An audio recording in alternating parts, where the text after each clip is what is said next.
Alright, disarmed all the traps and tripwires. For the most part, at least. I have left that one. We'll find out. Hey, my friend from NASA, we parked the Red Sea so I can switch places with our caretaker here. Thank you. I do enjoy being the center of attention. Now, my friends, welcome to the Andrew Lowe house. You're currently standing in the parlor of the Andrew Lowe house. Now, as you can tell, there are two sides to this parlor.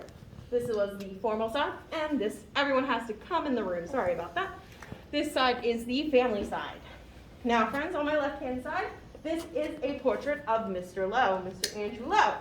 Now, he came here to Savannah when he was just 17 years old to work under his uncle's cotton business. Now, he would eventually inherit this business, making him a millionaire at the ripe age of 24. Now, unfortunately for him, he would find no happiness. You see, before the home was even completely built here, his first wife, Sarah Cecil Hunter, and their 4-year-old son would pass away. And unfortunately, Andrew would remarry 5 years later to Mary Caliper Stiles, right here, the lady in the blue dress. But she would pass away as well inside the home.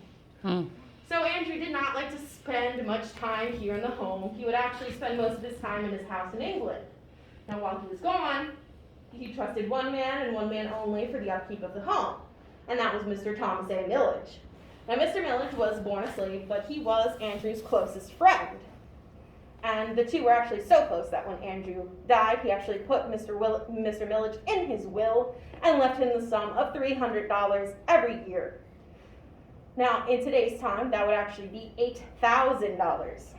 Now, unfortunately, both men did pass away in 1886. But Mr. Millage's inheritance would go to his family. Don't worry, that's just a clock, my friends. Now, because Mr. Millage spent most time in this home, we do attribute most of our paranormal activity to him. Specifically, the sound of loud footsteps walking around the home, going room to room, doors opening and closing, or the sound of the doors opening and closing. The doors are rather heavy, so sometimes they don't move, it just sounds like they did. Now, there was a woman who worked in the museum, but she didn't like early mornings, so she came in around 11 o'clock. That meant she would be the last to leave at the end of the night. Now, she was working here completely alone when she heard the sound of heavy footsteps walking around the home. She actually became so convinced someone broke in that she called her husband to come get her. So he rushed over and he unlocked the door, and no one was there. No one was in the home. We do think that was just Mr. Millage walking around and checking up on things. Now, friends, I'd like to point you to my left-hand side to this piano in the corner. Now, that is a piano forte. It has the same sound of a grand piano, but it has an upright design. That way it can fit into a smaller space.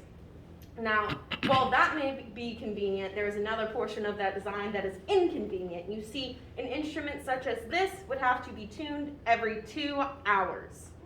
Now, when it wasn't tuned, the strings would actually damage the cabinet. And that is why the museum has cut the strings. Oddly enough, you can still hear the sound of classical music floating around the home, coming from that instrument, even though that is absolutely impossible, as it does not play anymore.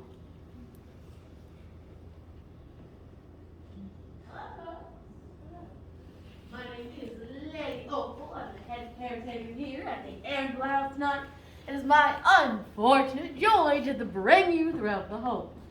Now, it does seem that your wonderful guys brought me a very large and lovely group, so I am to cut you all in half. Using the door here in the parlor, although it's just a little too messy for me.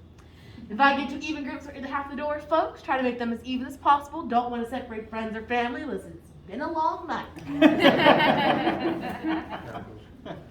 If you could have maybe, if you could just pick which side, and then I think we'll be good. All right. Now, folks, on this half part, you folks are coming with me. We'll start upstairs and make our way down. My friends on this half of the parlor, staying with your beautiful guys, staying downstairs and making our way up. We'll switch places, see the same things, see the same stores, just a slightly different order. But before we head up, folks, a couple of rules. Firstly, you are allowed and encouraged to take pictures. Just make sure that flash shut off before you head up. Secondly, do try to stand in front of stanchions, never stand behind them. Thirdly, these walls do echo and the sound does carry, so please keep those side conversations to a minimum for me, so everyone can hear me and your guide tell our stories. And finally, folks, do you like your hands? Then don't touch anything, except the handrail going up and down the stairs. It is there for your safety. But with that being said, though, folks, you ready to go upstairs? Ready. Deadly, ready to go. All right, so we're going to let them go upstairs, and I'm going to leave you all into the library. When they are done upstairs, we will all go upstairs.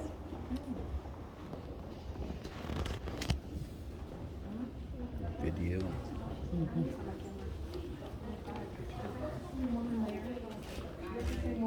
Yes, that's actually a photograph of her that was painted over, so that's a real picture of her. Wasn't she so beautiful? Very. Very, very beautiful. All right, this way. That's a lot of views. So much that they do. Oh.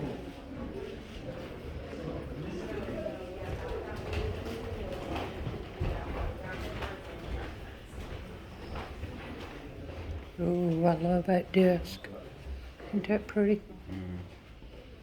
Look at that furniture. What's that remind you of? Yep, if we could just move all the way in so everyone can squeeze. I promise this is the smallest room, then it opens up after this.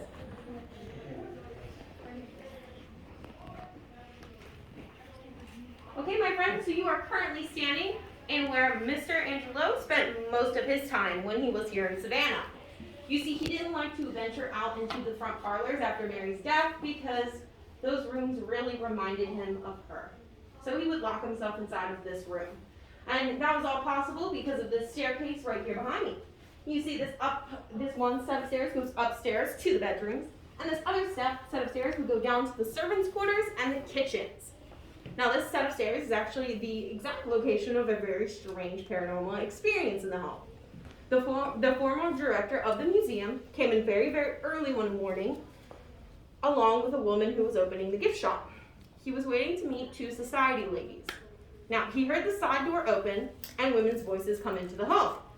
So he thought it was the society ladies and he went to find them. He followed their voices all the way up the staircase and to the front bedroom where they disappeared. He came back downstairs and the lady in the gift shop assured him no one had left the house. The society ladies actually did show up a few hours later and they assured him that they had not even been in the city of Savannah when that occurred. Now, my friends, we're going to go into my favorite room of the home, so just follow me back this way.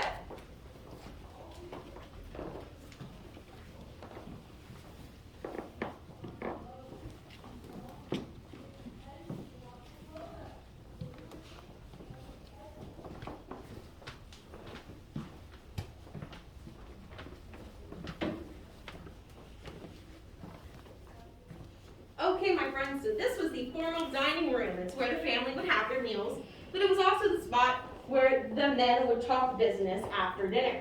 And when they would do that, they would smoke cigars. Now, the scent of cigars still floats around this room from time to time, actually filling the entire room with an earthy aroma. But that is not the only smell to be smelled in this home, which is a very strange sentence, I know. But as people go up and down the steps, they actually feel the sensation of someone brushing by them in a long skirt, very similar to the one I'm wearing. It is followed by the scent of a rosy perfume. Now, folks, I told you that the servants' quarters and the kitchens were downstairs. Today, that is actually offices and archives.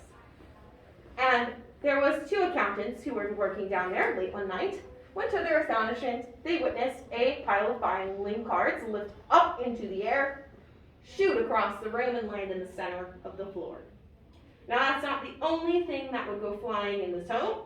Every year at Christmas time, the employees actually decorate the home quite magnificently for Christmas time. And for a long time, there was a little golden reindeer that would sit on the counter of the gift shop. Now, something in this house did not like that reindeer, because every morning when the ladies would come to open the gift shop, that reindeer would be thrown across the gift shop, even thrown all the way out and into this hallway. Now, after getting beaten up so badly over the many years, that poor little reindeer was retired, and he can no longer play any reindeer games. Now, as soon as they come downstairs, I'm going to take you upstairs. Now, I will tell you there have been some nights where I have been in the home as the caretaker. There was one night when I heard heavy footsteps walking around the home before tours began. Now, I thought it could be my coworker. I was a little bit skeptic about it, so I went to look, and my coworker was actually out in the courtyard. So it was not her. It was probably just Mr. Millage walking around the home.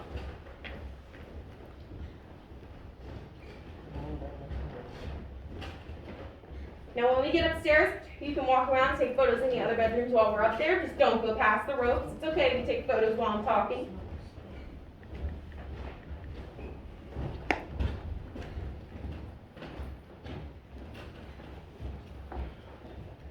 All right, folks, and when we go up, please hold the handrail.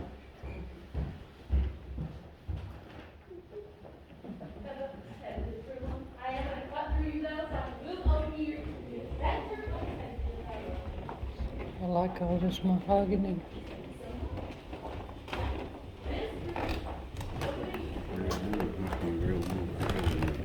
Be some stuff to heavy to move.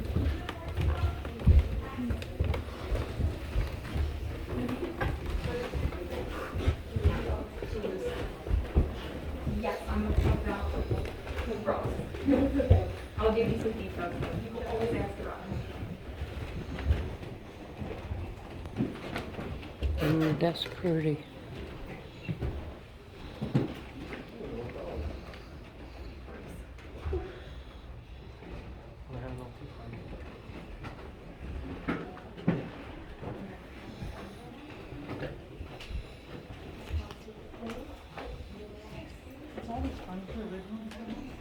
Actually, 90% of what is in here was original.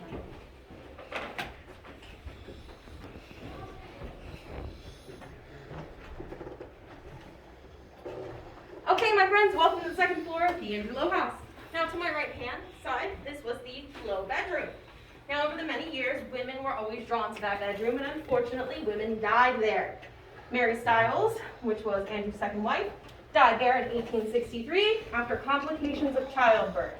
She had Andrew's sixth child, and then unfortunately passed away in that room. Juliet Gordon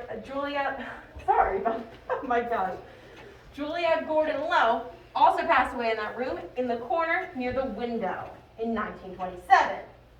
Now, people who come upstairs sometimes get out of breath, as it just happened to me, actually. But they also sort of feel a sense of sadness, especially as the night gets longer and longer. Now, there was a hurricane a few years back in Savannah, and after the storm had blown over, two society women came in early to check on the home. When they opened the door and they came inside, they heard loud sobbing. So they actually followed this sobbing all the way upstairs and to the Lowe bedroom, where it got louder and louder and louder, but no one was there. Now, the women were filled with so much sadness that they fled the home. They found out a few days later that the day they had been here was June 17th, the exact day that Mary Stiles passed away in that room. Now, my friends, on my left-hand side here, this is the Stiles bedroom. After Mary died, her mother, Eliza, moved into the home to care for the children. And after a while, her husband, Colonel William Henry Stiles, also came to the home because he was a colonel in the Civil War and unfortunately contracted pneumonia. Now, he would pass away in that room. And to this day, people have heard coughing in that room. But there was also a cleaning lady who used to come in very early in the morning. She would start by cleaning the basement and work all the way her way up to this floor. Every morning when she would come in, she would see a man sitting in the blue rocking chair in the Stiles bedroom. Now, she assumed it was Mr. Lowe, so she would greet him, "Good morning, Mr. Lowe." But we are actually pretty certain it was not him, because Andrew died in England. And when he died, he was a larger man with flaming red hair. When the colonel died, he was a skinny, gaunt man, long beard, who was very pale. Now, when shown two photos of the colonel and of Andrew Lowe, the cleaning lady pointed to the photo of the colonel. And that is why we think the colonel is the one who is sitting in the rocking chair, rocking away his final hours over and over again. Now, this room right here with the dolls, the nursery. One tour, someone actually broke their phone from taking a photo in this room. They took a photo, and instead of the room, there was a little boy's face smiling, taking up the entire screen. Now, they freaked out and they dropped their phone, and it unfortunately broke. Now, friends, we have just a couple seconds, and then the bell did toll, so we are going to go downstairs to head out to the courtyard.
Did give me a weird flash. I took a picture of it.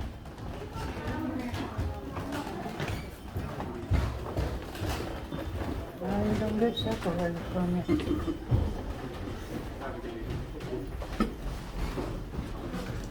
Have a good evening. You too, sir. Thank you for letting us tour. Have a good evening.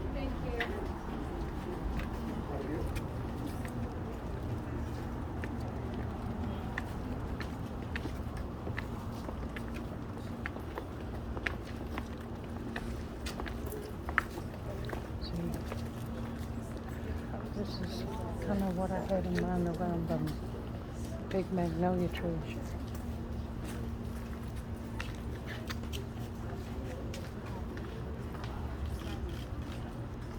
All right, my friends, I know we came in that gate, but we actually are going to go out through that one. So give me just 1 second. I'm going to close this one so no one wanders in.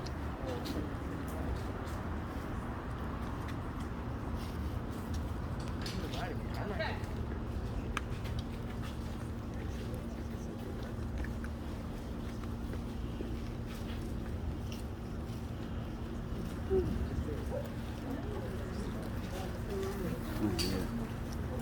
I was looking up that window to see if I see anything. Third floor. Just a second.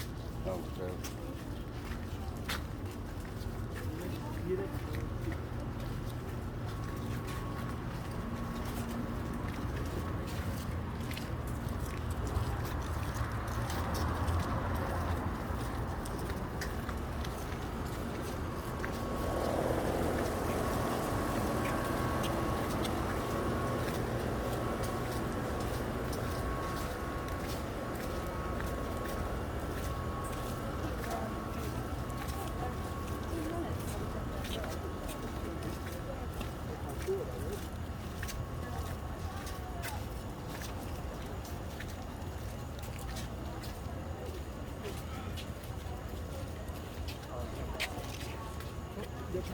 I knew I seen a sign. There it is. I'll take a picture of the sign.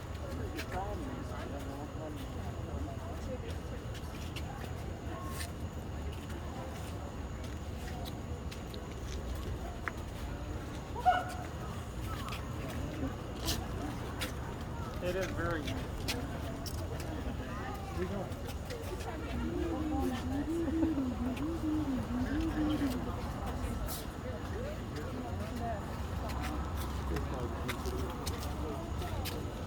Is there any